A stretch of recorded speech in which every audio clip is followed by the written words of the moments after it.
Avis vascular centre మన దేశంలోనే the best varicose vein hospital.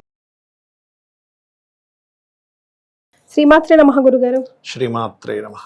గురుగారు, సాహిత్య అని ఒక ఆవిడ మీ వీడియో కింద ఒక కమెంట్ చేసింది గురుగారు. ఆ క్వశ్చన్ మిమ్మల్ని నేను అడగాలనుకుంటున్నాను. తన క్వశ్చన్ ఏంటి అని అంటే, కలలో కోతి లేదా డబ్బులు దొరికినట్టు, పాములు, పిల్లి, ఎవరైనా చనిపోయినట్టు ఇలాంటి కళలు వస్తే అవి దేనికి సంకేతాలు?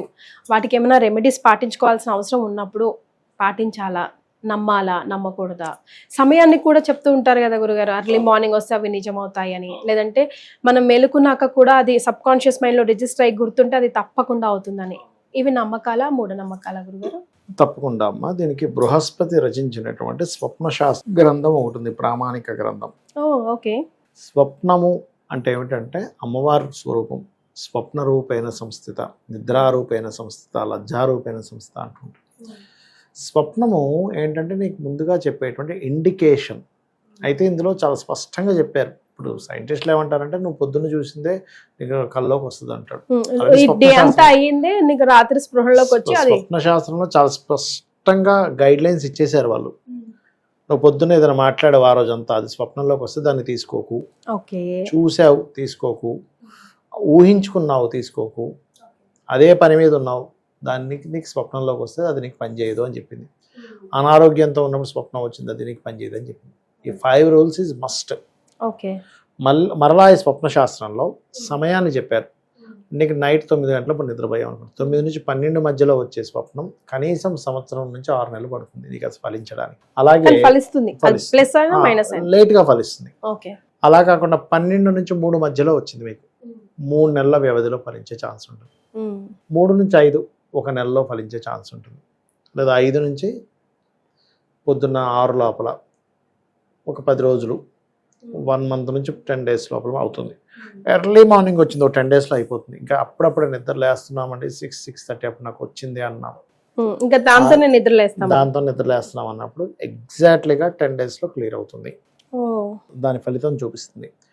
అయితే మీరు మధ్యాహ్నం పూట పడుకున్నప్పుడు వచ్చిన స్వప్నం దాన్ని తీసుకోకూడదు అని చెప్తుంది శాస్త్రం, రాత్రిపూట మాత్రమే. ఇందులో మరలా ఇంకొన్ని విషయాలు చెప్పింది. ఏంటంటే స్వప్నం ఎలా వచ్చింది, ఇప్పుడు మీకు ఒక అగ్ని స్వప్నంలో వచ్చిందండి అంటున్నాం. అగ్ని ఎలా వచ్చింది? నీకు కాగడా రూపంలో అగ్ని వస్తే నీకు మంచిది. ఒక దారి చూసుకుంటున్నావు, కాగడ ఒక పెద్ద ఊరు మొత్తం తగలబడిపోతుంటే వచ్చింది అనుకోండి, అది నీకు మంచిది కాదు. నీరు స్వప్నంలోకి వస్తే మంచిది అంటాం. ఆ నీరు ఎలా ఉంది? ఫ్రెష్గా చక్కటి నీరు ఉందా, లేకపోతే కుళ్ళిపోయి అంటే మురికి నీరు ఉంటే మంచిది కాదు. కొండ ఎక్కుతున్న కళ వస్తే మంచిది, కానీ కొండ మీద నుంచి పడిపోతే మంచిది కాదు. గోవు వస్తే మంచిదని చెప్తారు కల్లోకి, అదే గోవు పొడుస్తున్నట్టు వస్తే మంచిది కాదు. సర్పం నేను కాటేసినట్టు వస్తే మంచిదే, కానీ అదే సర్పం నేను చుట్టేసి గట్టిగా పట్టేసుకుంటే మంచిది కాదు. అలాగే ఇందాక ఆవిడ పిల్లి వస్తే మంచిదా అని అడిగారు. ఆ పిల్లి ఎలా వచ్చింది? ఆ పిల్లి ఇప్పుడు ఎగ్జాంపుల్, తెల్ల పిల్లి వచ్చిందా, నల్ల పిల్లి వచ్చిందా, లేకపోతే ఆ పిల్లి మీ దగ్గర నుంచి ఏదైనా పట్టుకొని వెళ్ళిపోతుందా, చక్కగా కూర్చొని ఉందా అనే దాని మీద కూడా ఆధారపడి ఉంటుంది.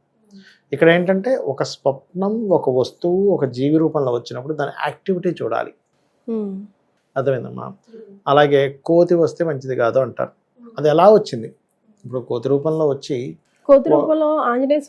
రావచ్చు అనుకోవచ్చు. అంటే అట్లాగా నాకు ఒక వ్యక్తి ఇట్లాగే కోతి వస్తే మంచిది కాదండి, చాలా భయపడిపోతున్నా అంటే ఎలా వచ్చింది వివరించమన్నా నేను అన్నప్పుడు ఆయన ఏం చెప్పారంటే, లేదు సార్, ఒక కోతి నడుచుకుంటూ వచ్చి అక్కడ రాముడి యొక్క పట్ట దాన్ని మొక్కుకుంటుంది అన్నాడు. అరే ఇంకా మంచిదయ్యా బాబు అన్న. నువ్వు కూడా చేయమని చెప్తుందేమో ఎవరికి తెలుసు. అయితే ఇంకోటి, స్వప్నాల్లో ఒక్కోసారి దేవతలు వస్తారు.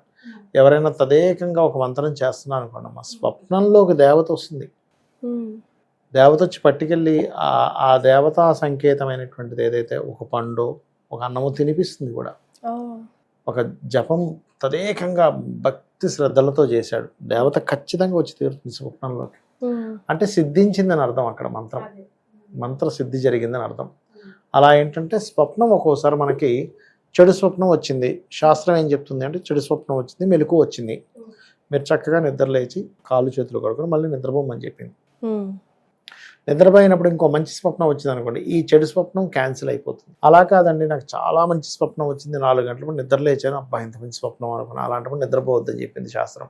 మళ్ళీ ఇంకా నిద్రపోకూడదు, మంచి స్వప్నంగా మళ్ళీ తర్వాత చెడు స్వప్నం వస్తే ఈ మంచి స్వప్నం ఫలితం పోతుంది. నిద్రపోకుండా చక్కగా నిద్ర లేచిపోయి మనిషి కాలకృత్యాలు అవి తీర్చేసుకొని ఒక పూజ చేసుకోవాలి.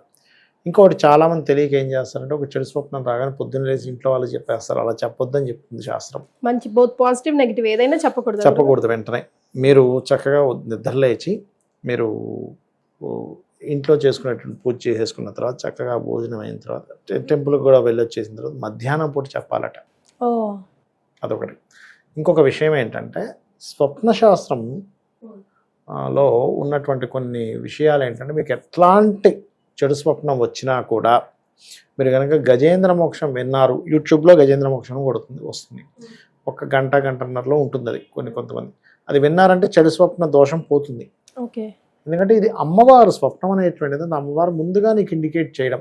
ఒక యూటర్న్ బోర్డు ఉందని చెప్పినట్టుగా, ఒక రూట్లో వెళ్తుంటే అక్కడ స్లోప్ ఉంది, అక్కడ రోడ్డు బాగాలేదని చెప్పినట్టుగా నీకు అమ్మవారు ముందుగా చెప్పినప్పుడు ఓకే నేను ఎక్కడో రాంగ్ స్టెప్ వేస్తున్నాను అనమాట అని అర్థం చేసుకొని మీరు అడుగు వేయాలి. ఎవరైనా చనిపోతే లేకపోతే పెళ్ళైనట్టు వస్తే కూడా ఆపోజిట్ గా మంచిది కాదంటారు, చనిపోవడం మంచిదని చెప్తారు, ఆయుష్ పెరుగుతుందని చెప్తూ ఉంటారు. అంటే శవము అంటే శివంతో సమానం కదా. ఓకే. అందుకని మరి పెళ్లి సంబంధించిన దాంట్లో రెండు ఉన్నాయి. అందులో మళ్ళీ పెళ్లి అయ్యి గొడవై విడిపోయినట్టుగా వస్తుంది కొంతమందికి. నార్మల్గా పెళ్లి అయినట్టు వస్తే పెద్దగా భయపడాల్సిన పని లేదు. మంగళకరమైన విషయమే కాబట్టి పెద్దగా భయపడాల్సిన పని లేదు. అది ఎలా వచ్చింది ఇక్కడ ఏంటంటే స్వప్నానికి దాని స్టోరీ ఎలా వచ్చిందని గుర్తు చేసుకోవాలి. కొంతమందికి ఏదో స్వప్నం వస్తుంది కానీ మర్చిపోతారు. అప్పుడు దానికి ఏం ఫలితం ఉండదు. మర్చిపోతే ఫలితం ఉండదు, పెద్దగా ఏమి ఉండదు, ఫలితం ఉండదు. బలంగా మీకు బాగా గుర్తుపెట్టుకునేలాగా అది చెడుగానే మంచిగానే స్వప్నం వచ్చింది చాలా క్లియర్గా ఆ స్వప్నంతో నిద్ర లేచిపోతారు కొంతమంది ఉలిక్కిపడి కూడా. దాని ఎఫెక్ట్ ఎక్కువగా ఉంటుంది అది. కాబట్టి ఏంటంటే ఎటువంటి స్వప్నం వచ్చినా మన త్రిజట స్వప్న వృత్తాంతాన్ని రామాయణంలో చదవడం వినడం కానీ, లేకపోతే గజేంద్ర మోక్షం వినడం కానీ, రామాయణ మహాభారతాలు లాంటివి వినడం కానీ, బాగా దీర్ఘంగా అంటే ఇబ్బంది పడినటువంటి స్వప్నాలు బాగా ఎక్కువ చెడుగా వస్తే కనుక రామాయణ మహాభారతాలు పూర్తిగా వింటే ఆ స్వప్నం యొక్క ప్రభావం మీకు 1% కూడా పనిచేయదు. సో సాహిత్య గారు ప్రశ్న మీదైనా గురుగారు చెప్పిన సమాధానం చాలా మందికి ఉపయోగపడుతుందండి. అలాగే ఇట్లాంటి వాల్యుబుల్ కమెంట్స్ ఏమైనా ఉంటే కనుక డెఫినెట్గా మేము గురుగారి ముందు పెడతాం. దాని ద్వారా మీ ప్రశ్న ద్వారా సమాధానం 10 మందికి కూడా అంది మేలు జరుగుతుందని ఆకాంక్షిద్దాం. ధన్యవాదాలు గురుగారు. శ్రీమాత్రే నమః. శ్రీమాత్రే నమః.